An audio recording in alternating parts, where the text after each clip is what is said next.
হ্যাঁ বন্ধুরা, আমি সাগর হালদার আর আমি এখন আছি আদাডাঙ্গা, মালদা জেলার বামুনগোলা ব্লকের আদাডাঙ্গা একটি গ্রাম। এখানে দেখো বন্যার জল এত হয়েছে যে রাস্তার উপর দিয়ে দেখো যাচ্ছে, ওই সাইডে তো রাস্তাটাকে ভেঙে নিয়ে চলে গেছে। এখানে কিন্তু অনেক জল।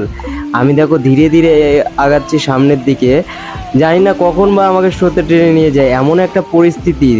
দেখো চারদিকে ভীষণ জল, শুধু জল আর জল। সামনেই বর্ডার, প্রচণ্ড হারে জল যাচ্ছে আর সমস্ত জল বাংলাদেশে পার হচ্ছে ওই বর্ডার দিয়ে। আমি দেখো এদিকে সবাইকে ডাকাডাকি করছি। এখানে কিন্তু দারুণ মজা হচ্ছে, ভীষণ সুন্দর লাগছে। আর এত জল, দেখো নৌকা নিয়ে মানুষ পার করছে, নৌকা দিয়ে। এইগুলো কিন্তু সমস্ত জমি মানুষের জমি, আর ভীষণ জল। এই তোমরা এদিকে চলে আসো সবাই, ওখানে কি করছো? জলে আসো সবাই। কে কার কথা শুনে, সবাই যার যার মতো মস্তিতে। ওকে সাবস্ক্রাইব